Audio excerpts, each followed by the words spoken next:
Halo sahabat LSN, Lembaga Strategi Nasional. Video kali ini kami akan menjelaskan bagaimana memahami struktur APBD sebuah daerah. Apakah APBD itu berpihak kepada rakyat atau tidak? Nah, di dalam video kali ini saya akan menjelaskan secara detail bagaimana keberpihakan pemerintah daerah dan para politisi itu terhadap masyarakat atau rakyatnya di daerah. Nah, itu bisa dibaca melalui struktur atau desain rancang bangun APBD sebuah daerah. Nah, pada prinsipnya mudah sekali sebenarnya memahami kalau kemudian kita melihat bahwa struktur pendapatan dan belanja di dalam APBD itu belanjanya didominasi oleh belanja operasi, maka jangan berharap APBD itu berpihak kepada masyarakat kecil. Terus. Sebentar. Oke, pelan-pelan. Pasal satunya, pasal satu. Ya. Nah, APBD tahun 2024 Kabupaten Purworejo direncanakan sejumlah 2.391 miliar sekian. Ini APBD di Kabupaten Purworejo yang coba kita lihat di dalam Raperda APBD 2024. Pendapatan daerahnya 2, sekian. Kemudian posisi defisit ya itu kemudian 147 miliar. Ini status defisit APBD kita. Lalu kemudian silpa ya yang berkenaan direncanakan 0 rupiah. Kemudian pembiayaan daerah itu ada penerimaan pengeluaran balance ya, karena kita mengenal neraca keseimbangan keuangan. Lanjut. Nah, ini berapa PAD yang direncanakan di tahun 2024? Ya. Jadi pendapatan asli daerah dari struktur APBD tadi itu kurang lebih 405 miliar. Artinya kalau kita mau melihat rasio 2, sekian triliun, kemudian dengan supporting PAD, salah satu untuk instrumen untuk membaca bagaimana kemampuan keuangan itu kan, keuangan daerah itu bisa dilihat dari kemampuan kita memproduksi anggaran sendiri sebenarnya itu. Ya, atau yang di sini pendapatan asli daerah. Nah, sektor-sektor penting ya masih kita terjebak di soal pajak daerah, retribusi, kemudian dari 4 komponen pajak, retribusi, C, hasil pengelolaan kekayaan daerah yang dianggap inovasi itu adalah di sektor ini, retribusi, lalu kemudian hasil pengelolaan kekayaan daerah dan lain-lain pendapat yang sah. 2 item inilah yang kemudian menjadi salah satu hal yang didorong soal inovasi daerah tadi itu. Ya. Misalnya pajak direncanakan 100 sekian. Ya, mentok-mentoknya bicara soal apa? Ya, PBB dan lain-lain. Ini urusan yang berhubungan dengan bagaimana dalam tanda petik menarik upeti dari aset yang dimiliki oleh warga masyarakat misalnya begitu. Ini direncanakan 100 sekian. Kemudian retribusi ya, ini 277 sekian miliar. Artinya bahwa ini potensi. Beberapa waktu lalu saya pernah terlibat melakukan kajian ya, bagaimana potensi retribusi parkir, baik parkir di luar gedung maupun parkir dalam gedung di Kabupaten Purworejo sebenarnya itu sangat potensial. Tetapi kemudian ini baru dari satu aspek pendapatan ya.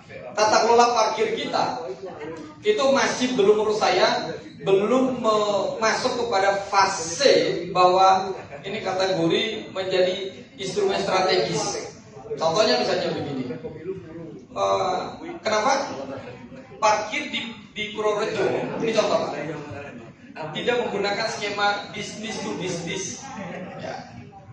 Jadi misalnya dalam protokol TPA nilai parkirnya sekian, lalu kemudian di pihak ketiga kan target pendapatan setiap tahun sekian ratus juta misalnya begitu. Saya kira itu jauh lebih wise. atau memang parkir itu dikelola B2B tapi menciptakan kelembagaan koperasi biar yang teman-teman kita yang pengelola parkir itu tidak tergusur. Ini kan soal menertibkan secara administrasi, tetapi kemudian mampu men-scale up potensi yang dimiliki oleh daerah. Ya, ini dari sektor parkir tadi. Lalu, bagaimana potensi pengelolaan kekayaan daerah yang dipisahkan? Ya, ini kontribusinya 14 miliar. Ya, artinya aset-aset yang masuk di dalam baik itu BUMDes, BUMD, ya, itu kemudian menjadi bagian dalam pengelolaan kekayaan daerah. Nah, ini yang beberapa daerah jadi temuan tuh Pak, jadi masalah. Angka ini dimunculkan, tetapi tidak pernah dipaparkan berapa sih sesungguhnya aset yang dimiliki oleh daerah, lalu kemudian disewa gunakan misalnya. Contoh, gedung misalnya. Ya, pernahkah ada lampiran identifikasi seluruh aset-aset ya kekayaan daerah tadi yang di pihak ketiga kan? Contoh misalnya pasar, ya. Kemudian apa lagi yang dikelola pihak ketiga Pak? Kalau di Purworejo paling banyak. Gedung, rata-rata bangunan gedung, ya kan? Nah, kemudian tapi potensinya ini luar biasa sebenarnya. Ada 14 miliar setiap tahun yang ditargetkan dari pengelolaan kekayaan aset daerah. Nah, saya bayangkan sekarang gencar misalnya pemanfaatan soal lapangan, stadion dan lain-lain itu kan juga bisa menjadi bagian di dalam mendesain bagaimana pengelolaan pendapatan dari pengelolaan kekayaan daerah tadi bisa ditingkatkan. Lanjut, saya dilihat belanja. Pendapatan transfer.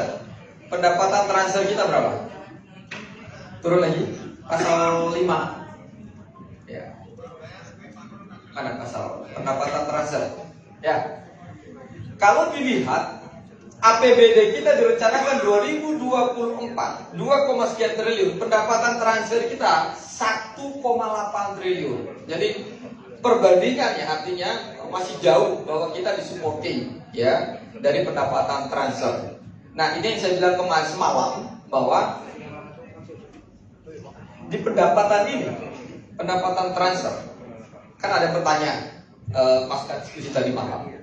Pak Syarif memastikan di dalam pendapatan transfer dalam skema DAK DAU apakah bisa didorong ke belanja modal? Nah, itu yang di ke modal infrastruktur. Bisa selama program-program yang baik yang DAK yang sudah diperuntukkan maupun DAK yang belum diperuntukkan tadi itu dia inline dengan program strategi pembangunan infrastruktur di daerah. Ya, ini yang saya bilang di celah 1,8 sekian triliun tadi sebenarnya ada celah pokin nggak ada di dalamnya. Dalam bentuk belanja infrastruktur tadi itu yang tadi Pak Rino menyampaikan direkomendasikan diminta bahwa 2024 ini dikejarnya 40%. Tadi kan Pak Rino menyatakan itu. Ya. Lalu kemudian lanjut mana belanja ini? Pak Rino tadi membaca Jateng. Jateng itu hari ini belanja operasinya 30, sekian persen. Bahkan Pak Arino tadi dari Dagri mengingatkan bahkan ada kabupaten yang belanja operasi, belanja pegawainya sampai 60%. Kita lihat berapa belanja operasi di Kabupaten Purworejo APBD 2024. Ya, belanja operasi itu belanja pegawai, ada belanja barang dan jasa, belanja bunga, belanja hibah, belanja bantuan sosial. Nah, belanja operasi saja itu 1,6 triliun. Ya, dari 2, sekian tadi sudah kelong berapa persen itu dari total APBD. Ini kita mau melihat lagi. Ini nanti cek di lampiran. Berapa belanja pegawai? Yang semalam saya agak kritik itu adalah seringkali di dalam belanja operasi, belanja yang paling banyak dinikmati dari mereka, oleh mereka, untuk mereka. Ini di komponen ini, Pak. Bisa digedein, Pak. Bisa digedein. Oke. Nah, oke. Dari total APBD kita 2 triliun, sudah kehilangan dalam tanda petik ya, saya menyebut kehilangan tadi. sudah dikunci di belanja operasi itu adalah 1,6 triliun. Berarti Luar biasa. hanya sedikit persentase kecil yang masuk belanja modal kan Pak untuk infrastruktur. Ini yang saya khawatirkan. Ya, ya, betul. Tapi belanja hibah kan nggak banyak Pak. Hibah kan dibatasi juga Pak. Diatur khusus dalam Permendagri itu soal belanja hibah dan bantuan sosial. Karena belanja hibah itu pasti belanja kegiatan, bukan belanja program strategis Pak. Pasti. Ya.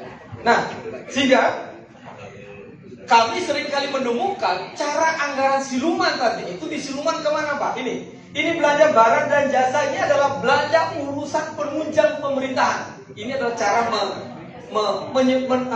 menyembunyikan sebenarnya kemana anggaran itu mau ditarik di sini. Kalau sini kan sudah rata-rata sudah pakai kesepakatan, tapi di sini belanja barang dan jasa. Ini kita belum cek laporan. Makanya saya bilang di forum DPRD, days pertama adalah ketika sebelum masuk forum Banggar adalah memastikan eksplanasi. Oke, berapa alokasi belanja pegawai dengan melihat jumlah pegawai secara existing real by data ya, yang mau pensiun sebelum pensiun, yang tenaga P3K, kemudian realnya berapa sih? Ketemu, mampirkan dulu data itu yang saya bilang harus ada proses des di situ. Lalu yang kedua adalah berapa rupiah alokasi belanja barang sebagai kebutuhan penunjang urusan pemerintahan yang dinikmati oleh pegawai di kelompok presentasinya. Lalu kemudian berapa rupiah dari total sekian 1,6 triliun tadi itu jasanya? Ya. Saat kami di Lembaga Strategi Nasional kan sering itu menjadi mitranya teman-teman dewan. Belanja jasa, nomenklatur jasa konsultasi. Oke. Yang kemudian di dalam belanja konsultasi itu perdebatannya cuma dua di dalam administrasi. Ini mau PL, swakelola tipe 1, tipe 2 atau tipe 3, itu selalu berulang. Coba cek di seluruh OPD. Nomenklatur pengadaan barang, jasa, pengadaan jasanya banyak sekali Pak. Yang tadi diingatkan Pak Lodino. Betul sekarang tidak ada honor review. Tetapi kemudian mereka boleh menjadi narasumber, jasanya di situ banyak, hampir semua OPD. Banyak sekali Pak. Ini yang saya bilang, cara melakukan silum apa mereka membuat trap tadi ya, trap anggaran tadi itu ya di sini. Tapi kan kita tidak pernah mendalami ini Pak, des ini kan. Ya. Paling kita sering des itu dia Pak, belanja hibah dan belanja bantuan sosial. Karena inilah yang dinikmati langsung oleh masyarakat kan. Kemudian kita menjadi pelototi. Padahal hasil cara menyisir kita di sebuah kabupaten justru belanja barang dan jasa ini jauh lebih besar karena urusan penunjang daripada apa yang dinikmati oleh masyarakat. Ini Pak. Nah, coba cek, naik lagi, lihat. Belanja pegawai dimaksud ayat 1 berapa? Sudah hampir 1 T kapasitasnya, 923 miliar posisinya. Wajar karena ada tambahan kemarin P3K ya, P3K nakes sama pendidikan ya. Ini udah dikunci. Jadi APBD DAU-nya dikeluar dulu ya kan untuk belanja pegawai. Berarti sisa DAK di luar belanja pegawai, lalu kita bikin persentasenya 40 untuk belanja modal infrastruktur. Itu cara. Jadi bukan total dari keseluruhan APBD yang tadi itu ini. Belanja barang dan jasa sebagaimana dimaksud pada ayat 1 huruf direncanakan, Pak, ini saya bilang tadi 565 miliar. Komponen dari mana itu Pak? Belanja operasinya Pak. Bukan belanja modal ini Pak. Ingat Pak, belanja modal itu tidak termasuk misalnya aset kendaraan kepala dinas, bukan. Itu tidak dinikmati langsung oleh masyarakat. Belanja apa? Gedung pemerintahan itu tidak dinikmati masyarakat. Pelayanan. Ya. Kalau gedung menyangkut pelayanan. Pelayanan, ya. Kalau di dalam basis akuntansi aset itu adalah 12 tahun akuntansi bisa diperhitungkan, kan itu kan aset ya Pak ya. Ya. Dan sebagai supporting kan belanja jasa aset lainnya kalau dalam konstruksi belanja modal. Gitu. Ya, ini belanja bunga no. Nah, saya ingin memberi atensi kepada Bapak Ibu semua. Kalau kemudian di dalam skema APBD kita tadi diingatkan oleh Pak Gino dari Dagri bahwa APBD kita hanya fokus urusan di internal pemerintahan. Yang beliau menyontohkan kemarin ketika COVID gak kerja ngapa-ngapain stuck, tapi APBD kan terus diklaim lah ya, tetap habis misalnya begitu. Itu menunjukkan apa? Ya ini ada patologis Pak di dalam birokrasi. Ya, itu ada patologis. Lanjut. Ya, ini belanja hibah tadi yang diingatkan oleh Pak Dul. Berapa belanja hibah kita? Belanja hibah 138 miliar. 138 miliar kalau kemudian saya yakin hibah ini pun hibah yang kemudian tidak 100% itu dinikmati langsung oleh masyarakat. Contoh, hibah ke ONI saja begitu ya. Hibah ke sekarang ada juga boleh hibah ke KPU Bawaslu kan? Belanja hibah organisasi lain. Bahkan beberapa daerah kita menemukan ada hibah ke atas. Kemana ke atas itu? Ada ke kejaksaan, ke kepolisian, sampai itu ditanggung Pak. Jadi ini tidak menjadi kenapa kemudian dia tidak punya impact atau implikasi langsung terhadap masyarakat. Ini belanja hibah 138 miliar. Paling kalau analisa saya ya 40% sudah jago betul itu bisa dinikmati masyarakat. Tapi ingat, belanja hibah itu bukan belanja program strategis Pak. Omong kosong kalau ngomong hibah belanja, itu belanja kegiatan, udahlah. Dia hanya menjadi supporting system, bukan menjadi garda terdepan untuk menyelesaikan persoalan. Saya bayangkan misalnya begini, beranikah Kabupaten Purworejo dengan membuat program strategis, ya, misalnya dalam menyelesaikan persoalan sampah, ya, kemudian mempersiapkan, oke, seluruh kecamatan dibangun TPS 3R, dibangun oleh desa hibah, dibangun pakai APBD, kalau saya baru bikin berita aja hibahnya ke desa dikelola oleh BUMDes misalnya, persiapan seperti Banyumas kan misalnya begitu. Berarti ya, itu baru namanya belanja program.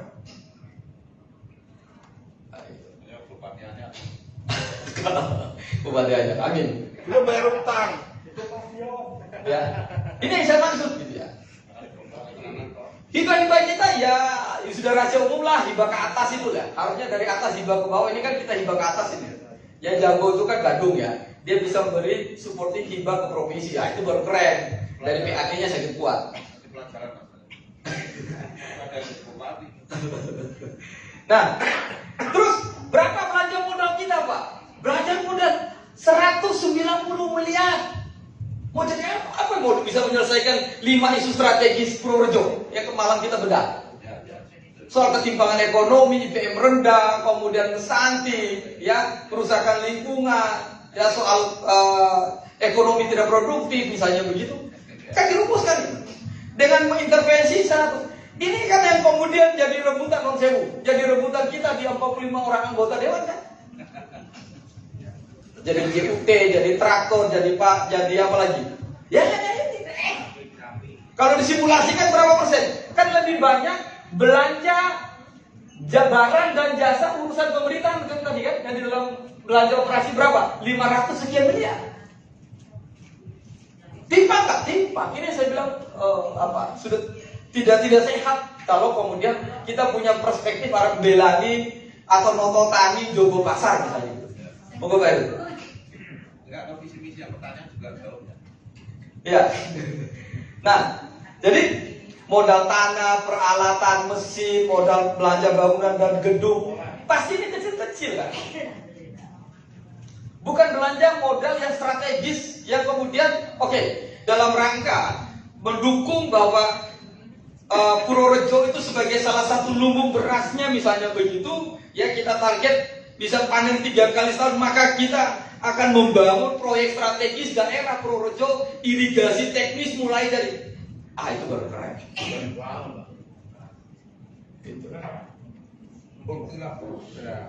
Itulah program. Ya bayangin. Nah, ini saya yakin semalam ada yang nyelutuk Mas Luhur deh kalau nggak salah. Oh, bantu traktornya lebih banyak daripada jumlah petaninya di situ ulang. Ya Mas Luhur.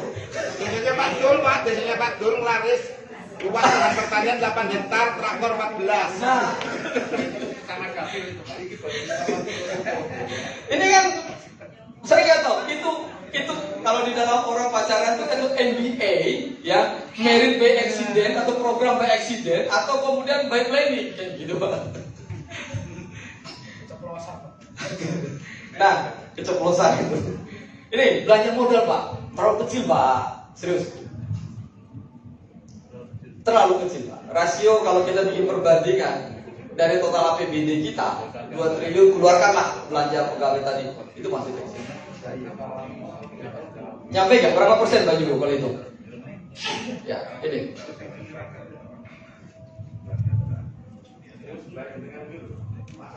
Coba berapa persen? Coba hitung. Saya ingin hitung dulu supaya ketahuan nanti setelah saya mau menghitung rasio APBD dari belanja itu. Nah, semalam ada beberapa rekomendasi karena ini beberapa satu RPJMD masa akhir jabatan.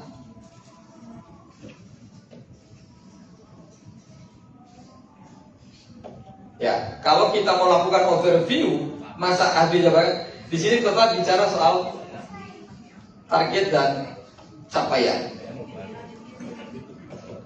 Apa itu? Kita bicara visi, misi dan program strategis daerah Purworejo. Ini saling punya ketergantungan. Maka masuk di 2024 dengan kita dihadapkan pada isu satu, kemiskinan, dua, ada IPM, ketiga, ketimpangan ekonomi, keempat, lingkungan, ya, lima, ini kesehatan. Ini kan isu strategis yang ada di Kabupaten Purworejo. Kalau kemudian dengan membaca struktur APBD ini tadi, ya, contoh, kita bicara kemiskinan. Salah satu faktor yang paling menentukan soal apa? Lapangan kerja. Nggak usah muluk-muluk, lapangan kerja. Nggak mungkin kita mau bikin pabrikasi dan bla bla bla di Purworejo. Itu mungkin jangka panjang, kan Pak? Ya, atau tiba-tiba yang investasi di mana? Batam itu apa namanya? Rembang. Tiba-tiba kemudian batal di Batam, pindah ke Purworejo, gunakan kawasan selatan. Wah, itu jos itu saya gitu ya. Itu saya. Ya. Lapangan kerja apa? Ada 3 sektor. Saya baca berdasarkan desain atau struktur ekonominya kultur Purworejo. Apa? Ini ada pertanian, ada peternakan, ada wisata. Ada tambahan. Kalau dia lihat dari pendapatan, ya, ini ada perdagangan.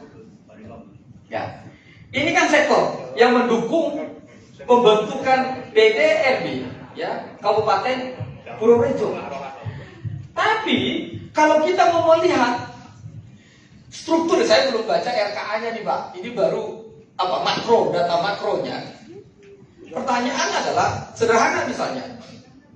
Berapa belanja hibah yang diperuntukkan komponen ini? 1. Berapa belanja modal yang dialokasikan untuk intervensi sektor pertanian, peternakan, kemudian wisata maupun di sektor perdagangan tadi. Nah, maka harusnya desain untuk melakukan pekerjaan kalau menggunakan analisis struktur akar pohon dan masalah tadi Pak. Oke, lapangan pekerjaan kita terbuka. Ini. Tapi kalau skemanya hibah alat traktor, hibah apa lagi? Hibah ternak, hibah apa? Tidak ada konsep. Misalnya seperti yang Ahok, saya kasih contoh sekali, mohon maaf Lapangan voli Pak yang banyak. ya, Lapangan voli. lapangan voli, hibah tanah. Karena yang paling gampang memang hibah tanah Pak. Pembebasan lahan, tupuke, hibah selesai. Ya. Misalnya begini, Gubernur DKI saat itu Ahok itu membuat kebijakan karena dia tidak punya lahan peternakan di DKI. Lahannya di mana? Di NTT. Oke? Lahannya di NTT, kerjasama. Setelah G2G, government to government, bikin skema B2B antara perusahaan daerahnya DKI dengan perusahaan daerahnya NTT, bahwa lumbung ternaknya DKI ada di mana? NTT Pak. Ya. Tapi proses pengelolaan daging dan lainnya di mana? Oleh perusahaan daerah di DKI. Kita kan punya undang-undang tentang kerjasama antar daerah, Pak. Diatur juga undang-undang 23. Nah, ini sama sebenarnya. Kalau kita mau, tapi kalau belanjanya hibah, bansos dan lain, ya dapatnya ya cangkul, dapatnya arit, palu, dapatnya ya alat-alat pertukaran, mesin jahit, ulang-ulang terus. Suaranya itu penting. Ya, Suara. dapat titik ya. Manipolo election. Voting. Manipolo voting. Ya. Nah, kalau off the recordnya offside nggak? Kalau kemudian ini bisa dikapitasi menjadi pokir, makanya saya bilang fullkan dulu lah 4 tuh, nggak usah masuk hibahnya Pak. Hibah itu kan bonus, JUT dan lain-lain. Nah, tapi kalau dikunci, misalnya, oke, tadi berapa hasilnya? Sekitar berapa? Baru 8% Pak belanja modalnya. Gila nggak? Ya benar, 100, sekian dari sekian triliun, baru 8%. Kalau pakai sapi ya.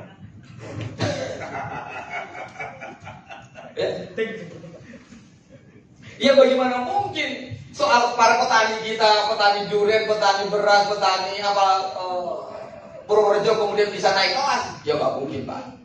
Itu butuh perjuangan panjang. Karena kita tidak punya konsep hilirisasi bagaimana sektor pertanian kita. Contoh yang sederhana saja begitu. Harusnya musim-musim hari ini yang bisa menyuplai beras dengan harga tinggi hari ya Purworejo, Kebumen, Cilacap, Dataran inilah yang bisa menjadi garda terdepan misalnya begitu. Tapi kalau hanya skema hibah traktor, hibah alat apa namanya? Panen. Alat panen, ya hibah. Hibah itu kan kayak rokok Pak, makruh kan gitu. Dikerjakan boleh, ditinggalkan juga. Boleh, tapi sebagian mazhab dapat pahala kalau ditinggalkan kan gitu Pak. Itu makruh. Nah, ini problemnya. Sehingga menurut saya, kalau kita bisa lihat target RPJMD di 2024 dengan capaian apakah mampu menyelesaikan, maka itu adalah mission impossible. Tapi kalau baca angka, saya yakin di lampiran kotak terakhir tadi itu target 90%, 70%, pasti angka kuantitatifnya. Kenapa? Itu saya bilang, yang dilihat adalah output, bukan pada outcome, apalagi impact Pak. Kalau impact, pasti bapak-bapak lah yang merasakan. Bagaimana rasakan ketika reses? Kalau impactnya bagus, nggak ada lagi usulan proposal numpuk Pak, itu impact. Cara sederhana membaca impact. Itu. Nah, lanjut. Kemudian, ini saya membaca modal aset tetap tadi yang disinggung oleh Pak Dul misalnya ini. 200 sekian untuk layanan yang kemudian dikelola oleh pemerintah daerah. Ya, dia konsepnya itu adalah public service ya, yang mendirikan gedung kemudian bagian, tapi tidak dinikmati langsung oleh masyarakat. Ya, itu bagian belanja modal dalam konteks aset tetap yang secara akuntansi 1 tahun 12 bulan tuh dia bisa dihitung ya soal pendapatan dan manfaatnya. Lanjut. Ya. Nah, ini belanja tak terduga yang tadi disinggung oleh Pak Rino gitu. Yang kemudian masuk 14 miliar. Yang saya dengar dari belakang tadi yang dipersiapkan BTT apakah untuk bencana alam atau untuk pemilu pilkada serentak. Nah, kalau ini keputusan politik, Pak. Ini pure keputusan politik. Ya. Mau anggaran pilkadanya sudah teranggarkan bisa. Di sini. Di belanja hibah maksudnya. Oh, di belanja hibah. Oh, tidak masuk di BTT.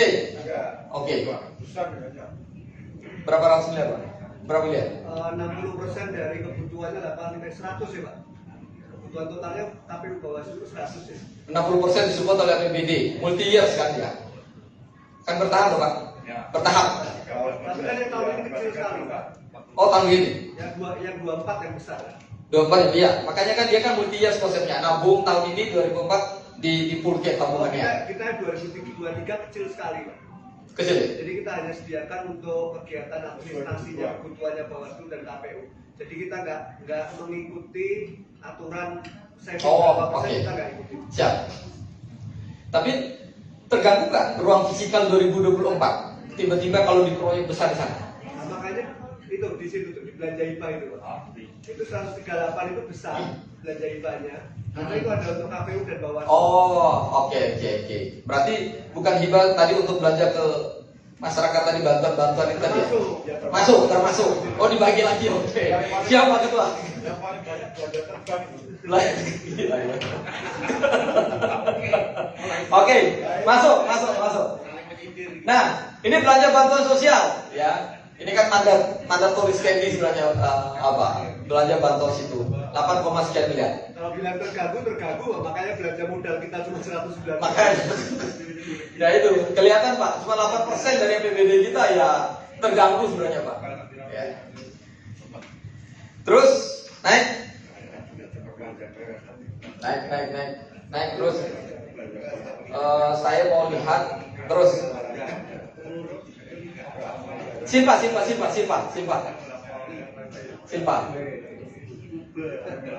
Sorry, pelan-pelan.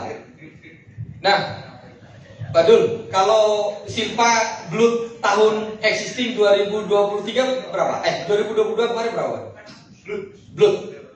Rumah sakit puskesmas berapa miliar? Ya, silpanya kan? Ya, Silpanya berapa? Ya sekitar 50-an miliar. 40 Pak kemarin diutang. 60 berapa? 100 ya? Enggak nyampe kalau silpanya. 28 sama 12, 40 diutang. Dibayar Pak Roni ngutang. Pak, ini saya sharing aja ya, kasus yang tadi. Kadang-kala ada proses administrasi kita lupa juga secara mendalam secara teknokrasi. Bisa begini, silpa kita itu kan ada silpa yang existing, ada silpa yang direncanakan. Nah, khusus saya notice kepada silpa yang existing, Pak. Silpa existing itu begini, sebelum Bapak Ibu semua ya pimpinan kota DPRD menetapkan besaran nominal silpa existing, sebaiknya DPRD menyurati ya eksekutif untuk apa? Secara real cost, real apa sebenarnya? Anggaran realnya silpa itu tenanan apa orang ada pernah nggak sesuai dengan angka yang disebutkan? Ini kan tidak pernah. Ini kasus beberapa daerah pernah terjadi. Tidak perlu saya sebutkan kabupatennya. Itu terjadi, Pak. Kalau silpa realnya kan mesti atas setelah di audit BPK. Ya, audit BPK. Nah, pertanyaan saya, lampiran setelah audit BPK pernah nggak dikirim ke DPRD? Oke, itu paling penting, Pak. Karena apa? Dana silpa ini berpotensi dalam tanda petik disalahgunakan. Misalnya, katakanlah Pak Dul, kemudian mau menggunakan dana silpa, kan disampaikan kan angka saja itu. Yang disampaikan nggak mungkin botol dengan uangnya kan, bawa ke DPRD. Ya.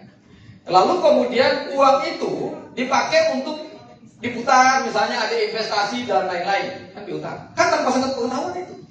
Makanya pada saat pembahasan silpa existing Pak, kalau direncanakan udah bim salah bim lah karena baru direncanakan. Ya, memastikan bahwa dana yang disebut di dalam hasil pemeriksaan BPK, audit BPK tadi itu dia real time itu memang ada anggaran disebutkan. Misal yang paling besar kemarin di Blood. Satu. Yang kedua itu di mana lagi Pak? Paling besar kemarin. Dinas PU, ada nggak gagal retendering? PU? Apa kecil? Kecil ya? Hanya sisa-sisa Sisa tender. Sisa tender kecil. Kecil mah. Yang apa? Paling banyak OPD yang silpa apa Pak? Selain blood. Kesehatan.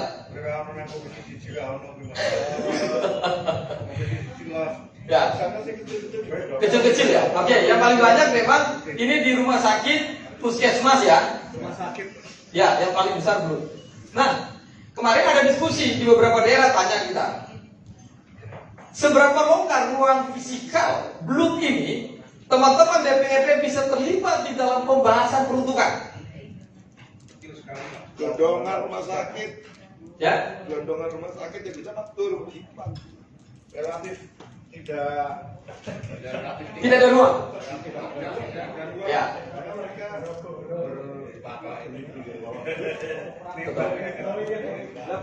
Nah, ini yang sering perdebatan, Pak. Saya tadi lupa dititipkan pertanyaan ke Pak Rino.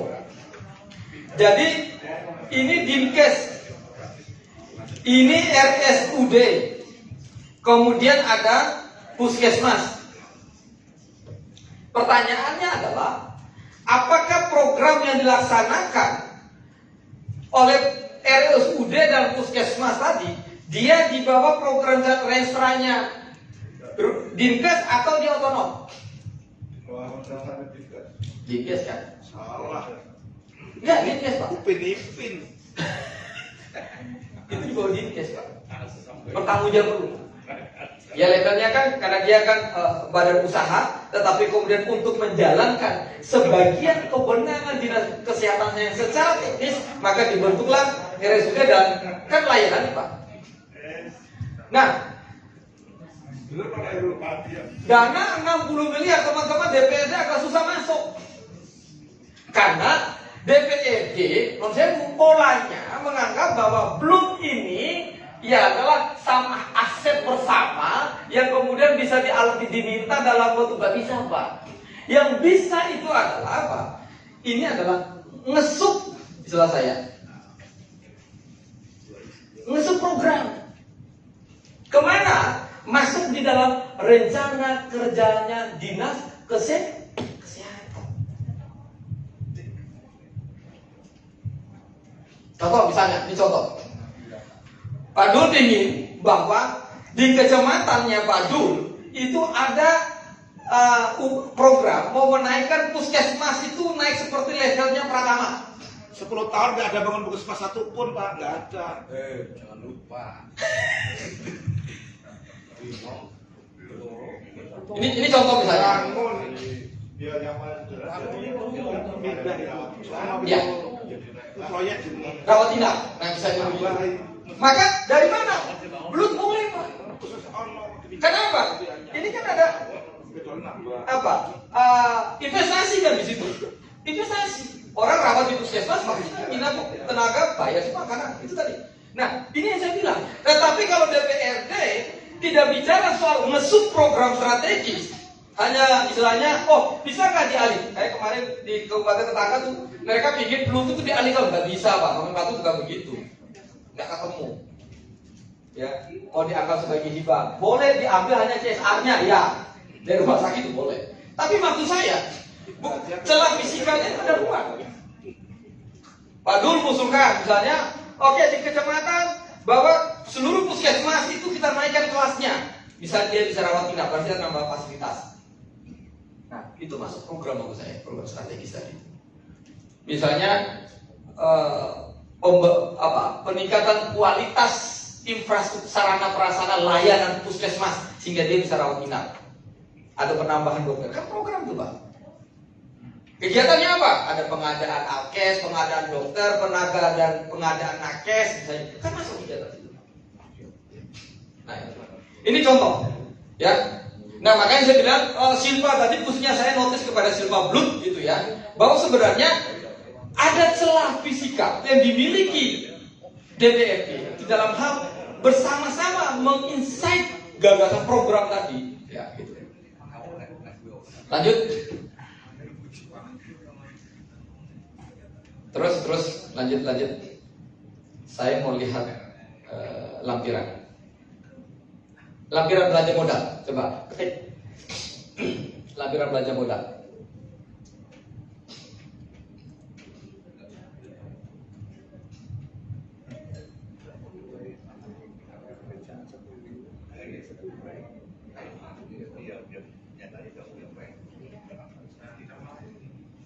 Coba ketemu nggak?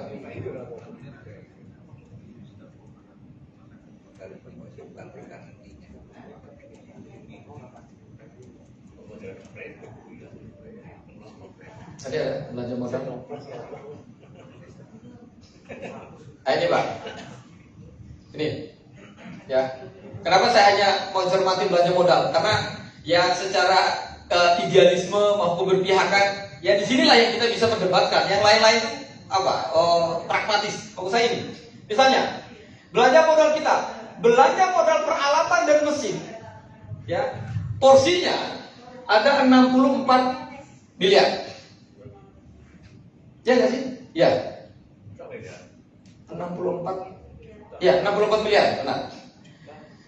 Belanja modal gedung dan bangunan, ini saya belum cek ke lampirannya. Modal gedung dan bangunan apa ini? Apakah bangunan dalam forum belanja modal aset tetap yang dimiliki pemerintah atau kemudian yang bisa dinikmati langsung oleh masyarakat? Ya. Karena kita belum cek di RKA-nya, TBA-nya. Kan yang ini, peralatan mesin, saya paham. Ini kan dikapitasi secara politik, paham saya. Jadi ini misalnya dibagi to, kemudian, oke, nggak masalah, ya kan. Tapi maksud saya itu begini Bapak Ibu semua. Ya, lanjut yang disampaikan oleh, sudah datang? Oke, ya. Saya sebentar lagi. Maka di dalam konsep belanja modal harusnya ada tagline, misalnya tadi Noto Tani Jogo Pasar, ya, yang mau kita desain bahwa infrastruktur pertanian dan infrastruktur pasar dalam konsep itu menjadi domain utama, sehingga supporting tentang belanja modal peralatan mesin dan dalam rangka apa? Noto Tani Jogo Pasar, itu misalnya menurut saya. Jadi bukan MBA, bukan merit by accident kemudian dapat juta gitu. Ini irigasi kita. Ya, kemudian aset tetap lainnya 220 berapa itu? 255 juta, ya. Kemudian belanja modal jasa dan jaringan 40. Kemarin kan ada yang tanya semalam, Mas Arif, bagaimana kita mensimulasikan biar kita mendapat, ya, tidak lagi bicara soal money pokir tadi Pak, atau DPR itu ngemis-ngemis pokir Pak. Itu yang saya bilang, kita hari ini dengan 8% saja, 8% saja BM kita 190 miliar. ya. Teman-teman dewan kan sudah dapat jatah ini. Oke kan Pak? Saya bayangkan kita up. Ini nggak usah 40% mungkin terlalu idealis. Kita kunci aja 20-30% Pak. Lalu skema di belanja modal peralatan mesin dan lain-lain tadi, kemudian kali 45 orang. Kalau semalam Pak D bilang kan harus ada degradasi. Mana Pak Toha? Ini Pak. Kan Pak Toha kan semalam ngingatin, pasal harus bedakan pimpinan itu berapa, wakil itu berapa, ada degradasi kan, sepakat saya. Tapi kemudian kalau nilainya 8% lalu gontok-gontokan di internal kita, yo. Kan sederhana begini Pak, politisi itu kan hanya pinjam tangan, jeneng karo jenengan Pak. Hanya pinjam tangan, kan tadi dibawa pulang itu pokir tadi itu. Kan enggak Pak. Tapi yang kita rebutkan apa? Kan cuma 8% Pak. Kenapa kita tidak berdebat tadi 4 komisi Isora naik 20%? Sehingga apa? Ini kepentingan politik elektoral semua terbagi Pak. Itu maksud saya. Nanti kita lanjutkan karena narasumber dari Kementerian Hukum dan HAM sudah hadir. Izin mohon maaf, ini agak di hold dulu. Monggo. Bu Rani, sudah siap? Monggo Bu Rani. Oh, ada 2 Rani di sini. Oh, sama-sama kacamata juga Bu Rani dari Kanwil juga kacamata juga ini. Saya nggak ikut loh Pak. Monggo Sugeng Rawu Bu Rani.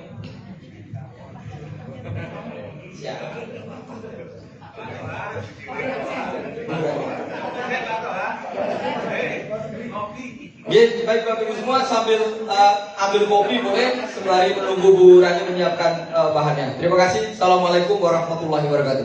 Waalaikumsalam.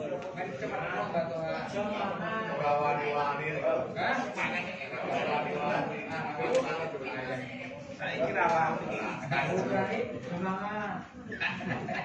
berarti saya dulu yang ini.